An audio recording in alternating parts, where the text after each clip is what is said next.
Hello, everybody, and welcome to one of our DFI seminar series. Today, I'll be talking through some of my notes, really, around the new UK data bill, and maybe highlighting some of the issues that we should be looking into when it comes to these kinds of advances in that space. Without further ado, and as we're a few minutes late, I do apologize for connecting a bit late today. Let's get started with some discussion of things I have in store for you, and I'm really keen to hear your questions and your input in that space. Let's have a look at. Excuse me. Let's have a look at some of the characteristics of what this bill is, first of all, and let's try to start exploring that. I will be going through some background and some related context, maybe showing you some other legislation that is happening as we speak and is also being passed on through the UK Parliament, but also hopefully giving you some pointers for other pieces of legislation around us in Europe, in the US, in loads of other countries in Africa and Asia that are also catching up with that kind of element. What I wanted to preamble this with is that I will be giving you some information in this talk about the UK data bill. This is not a bill that's been finalised. This hasn't been passed on through Parliament just yet. So whatever I'm giving you here is my notes, and it's there for informational purposes only, so it doesn't really constitute legal advice. It's presented to you purely for academic kind of context, but also for information purposes. But if for any reason you find yourself in need of speaking to a legal professional, please do so. And of course, whatever we'll be discussing here today will not be a fair representation of the organizations that are looking after us and making these seminars available to you. So with that out of the way, let's go and have a look at what this UK Data Protection and Digital Information Bill is all about. So I will switch to share my screen instead, just to show you the actual bill page and what it looks like. So it is made available. It is a piece of legislation that is at the moment going through the different stages in Parliament. You can find information about it through the Parliamentary Bills page. And as you can see, of course, this gets updated almost every other day with some information and news in the different stages. It's being passed on through the House of Lords at the moment. So it's got a bit of loads of discussion yet to go until it reaches its final reading and its final stages. You can read loads more about it if you're interested in this page here provided, and I will be pasting that link into the chat as well. The bill will be making provision for the regulation and the processing of different information, both in terms of our systems and the digital information, as well as about those that specifically use AI, and is set to be facilitating some aspects of sharing of information between public authorities and research centres and other kind of elements that might need that information, again, through a very specific remit and a very specific set of examples of how that can be done. So it is also tackling, as you can see here, the provision on and the oversight of how biometric data can be exchanged. So I think this is particularly interesting, both for privacy reasons as well as for like the security of that information. The sponsoring departments, those that are working on pushing it through at the moment, is the two ones that you would expect: the Department for Science, Innovation and Technology, as well as loads of other sections contributing, especially when it comes to health data, etc. And you can, of course, see the current version of the bill here. So the reason why I'm not really giving you any is because that is likely to change. But you can get the latest version of that file as amended by the various committees here. So you can go through it. And this lovely graph here at the bottom will show you where exactly it is. So it's got a couple of steps yet to overcome until it reaches its final stages and its royal ascent, as we call this in the UK. So becoming essentially law of the state. So let me move back to my slides and try and offer essentially a bit of that context now in terms of that discussion. So where were we? What we can do then, just share the screen here. Stop screen sharing. Share screen.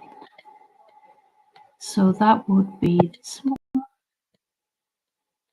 This way you should be able to see my full slides, I hope. So bit background and context then. Why do we need a data bill? Why does that data bill need it every fresh? The AI regulation and the generative AI emergence and innovation of things has forced loads of regulators to move forward and discuss ways that this could be improving. There are other related papers, of course, the usual GDPR, the usual elements around data and information applies here as well. But there is loads of more specific AI regulation in the making or in discussion. You might want to check out the AI regulation white paper in the UK context that was published in March. But also loads of different variations of or connected, let's say, bills that are under discussion at the moment that might might fit into that UK data bill that I've just talked about. So loads of discussions around intellectual property as well, and what sort of data can we really allow AI systems to feed from, so that we can get that generative AI output out of it. Other kinds of elements here that might be relevant, again, for the specific bill that I was hoping to discuss with you, the Data Protection and Digital Information Bill. Some interesting provisions there. There is a discussion around the main provisions of the bill here in this slide, where we have got the emergence of discussion and proposals around a system of digital verification services, so ways that we can improve or we can make sure that the digital identity of individuals and organizations is what it is that it says. So a creation of a trust framework that establishes a framework for digital identity verification services is included in that bill. But also a way to sort of create an authoritative list, a register, if you like, of approved digital identity services. So this is all very interesting aspect of that bill, and of course the implementation is really interesting here, and what exactly will be the details of putting the legislation, this bill into application. Another one is there is mention of something called a trust mark. This is a way, of course, to provide a way of like a check mark or an authoritative compliant verification for specific digital services. This is relevant or similar to, for example, becoming somebody who, or an organization that has got that trust mark to publish certain aspects. So this is going to be an interesting, again, area to see how exactly that will be implemented. The information sharing component of that bill is also a very interesting, especially for businesses who are into that space of developing services using data. There is a discussion of certain specific provisions for information sharing between public authorities and specific organizations outlined. The idea is that this this will be achieved through these registered digital identity services. So you will know that the other organization is trustworthy through a specific means, and therefore data could be shared between public authorities and these registered organizations. So ensuring, of course, that all the information sharing that will take place will comply with the different data protection laws. There is also mention in that same space of information sharing about who will be responsible if something goes wrong. So inside that bill at the moment, there is mention of governance and oversight being part of essentially both the Secretary of State. So the Secretary of State will be granted powers essentially to oversee the implementation of that bill, but also establishes what I believe is a new office, the Office for Digital Identities and Attributes, or OFDIA, to essentially regulate and certify digital identity services. Again, with all these, with bills like that, the difficult aspect is the implementation and all the details of exactly what that would look like. But this is an exciting kind of direction for that kind of space. So we really looking to see what the next steps and the discussions that are, loads of discussions around that office and the responsibilities and the regulation capabilities that it will have. What is also very strongly discussed at the moment in the different committees is the compliance and enforcement of that bill. So the process for certifying these, for example, digital identity services providers, and or introducing sanctions or penalties for those that do not comply, I guess mirroring the ICO role would be there's loads of discussion, loads of heated discussion in that space at the moment. The kind of next step, I guess, the next question to be thinking about is what will be the impact on us now? And by us, I mean both us as academics, but as well as the businesses that we closely work with. The most critical part, I think, would be waiting to see exactly what the implementation would look like. Businesses are likely to be affected, providing, especially when they are using data that comes from public sources that isn't open source data or publicly available data. They are expected to be expected to be part of that digital identity services by setting certain standards and requirements. And what these are, I still don't know exactly, but this is again a place to watch out for. We do think that there will be, with what is currently being included and discussed, there's going to be loads of enhanced privacy and security for the individual's data. On the other hand, so these digital identity services will be setting out the right security and the right kind of elements around what can be accessed and under what circumstances. So they are expected, individuals are expected to have a slightly better and improved ownership of where their data is and exactly how it's being used. But what is exciting about the public sector and how they interact with, especially for the data that they could not make publicly available openly, we expect there's going to be some interesting discussions around how and what these interactions are expected to be, and how public sector organizations and digital identity services can interact. So there's again, loads to be seen and loads to be discussed, but loads of potential there for some positive work. Let me so on that note, I just wanted to sort of round the discussion up, point you again to the Data Protection and Digital Information Bill page. If you wanted to catch up with these, I will post the link to that on the LinkedIn page. Any questions that you might have, or any areas where you think this might be applicable to you, I will pause there and give us a moment to sort of write these comments in so that I can answer it to the best of my abilities. But it is really an interesting area where we will see loads more activity to be happening there as well. So have a look at the news and have a look as well. There's loads of recordings and discussions as well. So throughout these different publications, you can see what is happening and what the different versions of them are. So there's loads as well on that publications page. There's loads of information about explanatory notes, evidence, briefing papers. So loads of interesting things for you to go through and inform yourselves. And very, what I quite like about this kind of way of doing policy making is essentially the fact that you can see all the different steps and go through all the different evidence. So it's very transparent what the legislators are thinking, what they're discussing. Of course, for us academics, gives us an opportunity to contribute wherever there is a call for evidence or a call for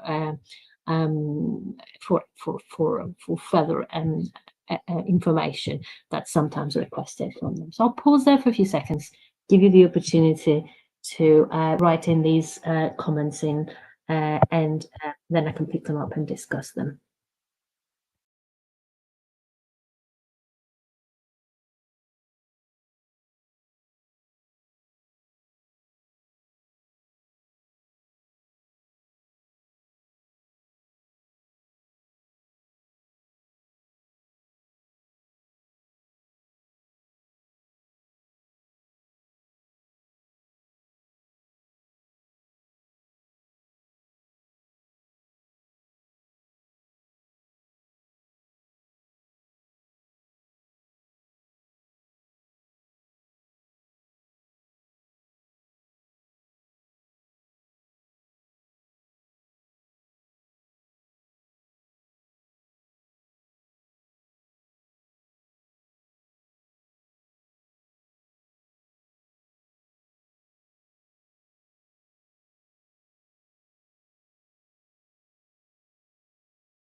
Thank you for sending them through. Let me pick them up one by one. I will attempt to use this. Yay.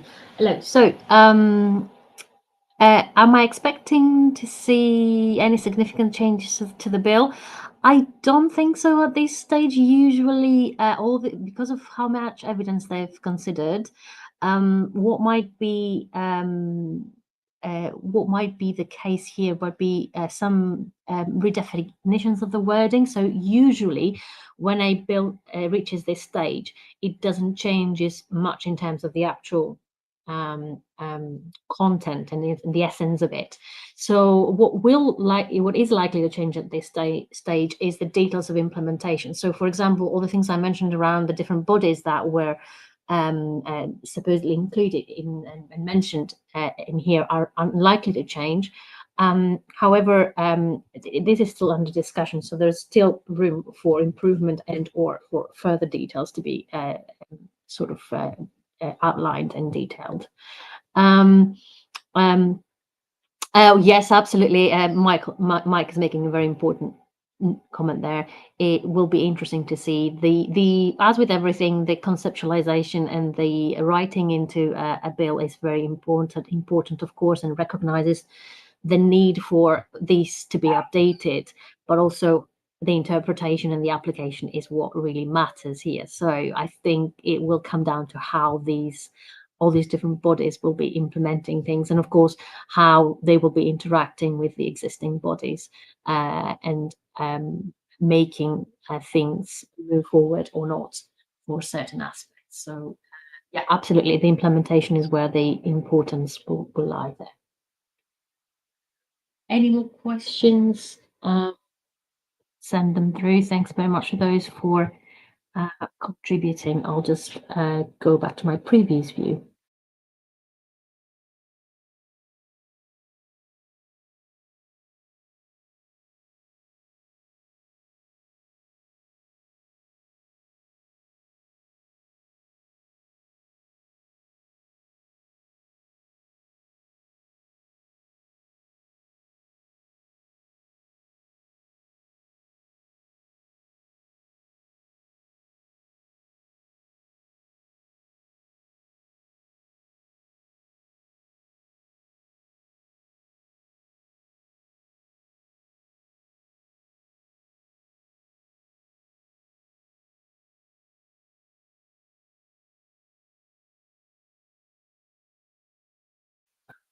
Right, I cannot see any more comments sent through, so thank you very much to all of you who have shared some time this lunchtime with us. What I think would be great is just to highlight that we will carry these on in the new year. We will be aiming for same time on Fridays. There might be some additional ones that we will be organizing with invited speakers, we think, or either on a Monday or on a Wednesday. So probably we will be announcing these on LinkedIn. So if you follow that kind of event, I will be posting things there. We are restarting these, not the first week of January, the second week of January. So that makes it the 10th of January. So the next one will be on that Friday for sure. So I'll make sure to post that to make sure that you all have got it in your calendars. I'd like to thank you for joining us up to this point, and wishing you a very Merry Christmas if you celebrate in a Happy New Year. And I'll see you all in the new year. Be well, take good care of yourselves.